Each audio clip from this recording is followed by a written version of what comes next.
Hi, I'm Jenny Hutchinson from the Hyde Collection located in Glens Falls, New York. Today I'm sharing facts and information about artist Josef Albers and his artwork in our permanent collection, Homage to the Square Moonstone. This information is intended to inspire ideas for our next Hyde Creative Challenge, and I'll share more about that challenge at the end of this segment. Josef Albers was a German-born American artist that is best known for his contributions to the development of color theory. This profoundly influences artistic practice throughout the 20th century. His book, Interaction of Color, written in 1963, is regarded as a sacred text among visual artists. In addition to his revelations about color, he doctrines a great educational legacy, having taught at the Bauhaus, Black Mountain College, and Yale University. Albers mentors the teaching philosophies and art of some of the greatest artists and creative talents of the 20th century. So what are these revelatory contributions concerning color? Well, Albers' philosophy on color finds basis in the science of how color operates. His teachings are rooted in positioning art as an experience of everyday life. What I mean by this is experimentation and direct experience are integral to artistic practice. So his philosophies on color was based on how one perceives color. It may take being a creative person to really dive into the practice of the details, but Albers' findings can really be experienced by anyone because our observation of color and how we see or relate to it is part of our everyday lives. Let me show you what I mean, but let's clear another important point first.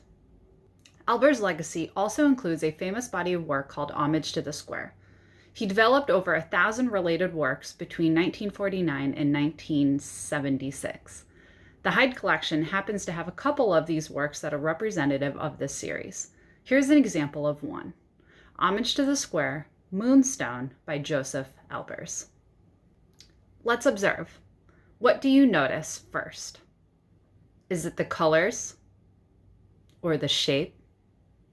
How do your eyes move around this artwork? What do you see first? What do you notice second? And so on. There are two tracks I'm going to predict you thought. The first is I would guess you took note of the color first. The next might be something along the lines of, why is this revolutionary? It's just a bunch of squares. Well, the reason why I'm mentioning this is because the simplicity of this image is exactly what it's about, but is deceptively simple because there's so much else to consider past first impressions.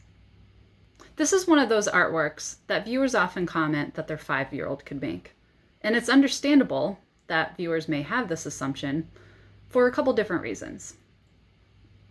Where modern and contemporary art often mistakenly leave us out of the conversation anyway, is not in the intent or reasoning to produce an artwork, but the lack of guidance that an artwork may provide for us to interact with the piece. Artworks like this request the participation of the viewer. But if you don't know the visual language the artist is speaking, it can make it really difficult for a viewer to participate, especially with a non-objective or abstract artwork such as this. This language by this artist, Josef Albers, is speaking in form or shape, space, and color. For example, let's consider kind of how we may feel about a square or what some of our descriptive terms or characteristics of a square are. The essence of a square can be quite dull, yet it also seems complete. It has 4 corners, 4 sides, and appears to sit comfortably, without movement, really, unless forced. When you refer to someone as a square, this dates back to the 13th century and references someone being fair or honest, like fair and square, meaning someone who is honest and straightforward in their manner. It is utilized differently during the era of jazz and comes to mean someone at a touch, adhering to traditional practices, but the root remains the same, stable connotations. This shape provides the perfect vehicle for Josef Albers to conduct his experiments. The square will not contend with the language of the color. In fact, it will allow it to take over and become the feature of the visual show. Let's discuss more thoroughly the colors featured in this artwork, Homage to the Square, Moonstone, by Josef Albers. The surrounding dominant color is the yellow. Then next there's beige, and white is in the central square. Now consider, what are some of the connotations that we have with the color yellow? Some obvious reflections may be the sun, school buses, Big Bird, but let's consider the feeling side of it. It's loud, bright, it demands our attention. Yellow is often thought as a happy or cheerful color, but it also can call to action, take charge, pay attention. Many houses have walls that are a hue of yellow because it is well known that it can brighten a room, and it can also create an illusion of a space expanding. It can make an area feel bigger than it actually is. Upon more observation, you may, however, be starting to sense some anxiety because of its brightness. It is this contradiction of feeling that Albers utilizes to reaffirm his next stance. Beyond our impression of color, Albers is purposeful with the placement of a color. What did your eye focus on first? Was it the smaller white square? It's the brightest part of the piece, and it's in a central location, which our eye inherently tends to be drawn to.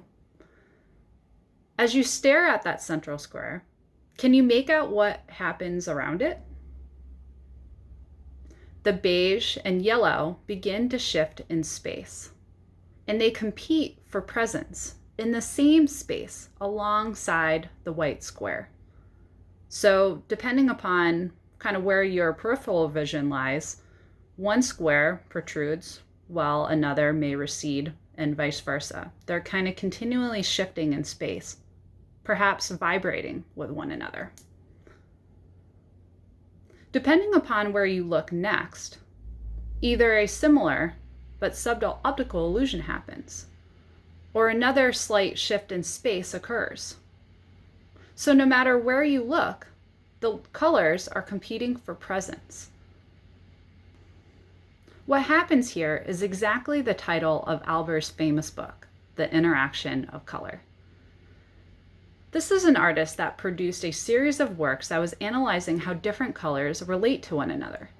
Do they find harmony, or do they repel one another, like the same sides of a magnet? Simultaneous contrast refers to the way in which two different colors affect each other. The theory is that one color can change how we perceive the tone and hue of another color when they are placed side by side. Albers took the time to consider the magic of sight and place language and vocabulary to how things like color operates in our everyday life. He defined the ways in which we see. He famously said to his students, quote, "Open your eyes," end quote. And he instigated them to challenge their everyday perceptions about the basic elements of art: color, line, texture, and shape, and through experimentation, guide an artistic practice. Albers said, quote, "When you really understand that each color is changed by a changed environment, you eventually find that you have learned about life as well as about color," end quote. This is appropriately timed quote to consider, especially given our current environment and social climate. Our way of life has drastically changed and remains challenged. This is also the month that celebrates Pride, recognizes the liberation of slavery, and it includes our summer solstice. Change is exactly where we find ourselves nowadays, and it's no surprise that colors of the rainbow, or the rainbow as a symbol itself, are selected as beacons of hope, symbols of awareness, and calls to action for change. Now, here's an exercise to try a fun or inspiring idea to participate in the Hyde Creative Challenge. I'll briefly note here that Albers was not concerned so much with how a color felt. He was mostly inspired by interpreting colors and how they interacted with one another, how they were seen, how our eyes participated with them. But for experimentation's sake, we'll begin with analyzing how color feels to tap into how color is seen. Begin by writing a list of the colors of the rainbow. So we have red, orange, yellow, green, blue, purple. Then consider all your different connotations you associate with these colors. Try to emphasize the feeling of it. Then consider all your different connotations you associate with this color. Try to emphasize the feelings of the colors that you have about them, or use words to describe an action. So as we discussed earlier, for example, yellow feels happy and has a bursting effect.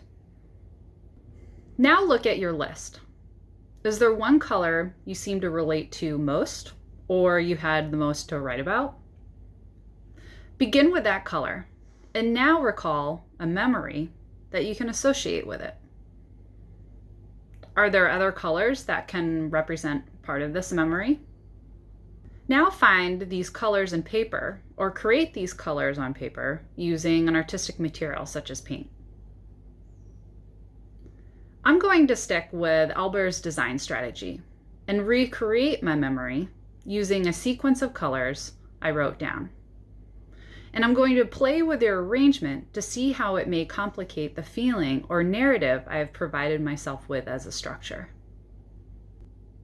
Cut out and glue onto another sheet of paper your squares and play around with their different arrangements. See which best matches the experience of your memory. You can really use any shape or use the entire surface of your new piece of paper. So don't feel like you have to stick to the homage of the square assignment. What do you think? Did you capture your memory? What about it makes it seem like you did? Is it the color? Is it the placement? Is it the shapes? What about it seems to reflect your memory? If you're still not able to connect to the memory, remember you can also just cut pieces of paper and play around with their different arrangements, just to see, like Albers did, how one color affects another. In any case, this is an entertaining and interesting way to think about color, how it can communicate feeling through thoughtful exercises such as this, and then also how color can participate or tell a story to our eyes.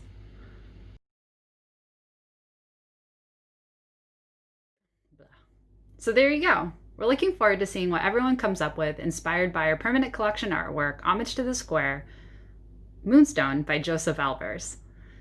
As the museum continues to navigate reopening strategies due to our worldwide pandemic, this program will continue as an online opportunity.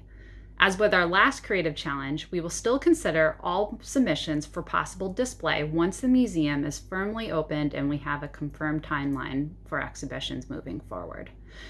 It is important to note that though the Hyde Collection will be selecting creative works for an online digital gallery and possible future display, the Hyde sees this program as an opportunity to take part in a creative activity, and it's not necessarily deemed a competition.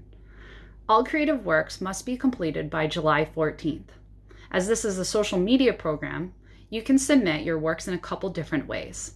You can join our private Hyde Collection Facebook group, or by posting on your own Facebook or Instagram pages. Just make sure you tag the Hyde Collection and add the hashtag Hyde Creative Challenge, and that's so that we can locate your creative pieces. We're looking forward to seeing everyone soon and hope you all are taking care of yourselves. Bye.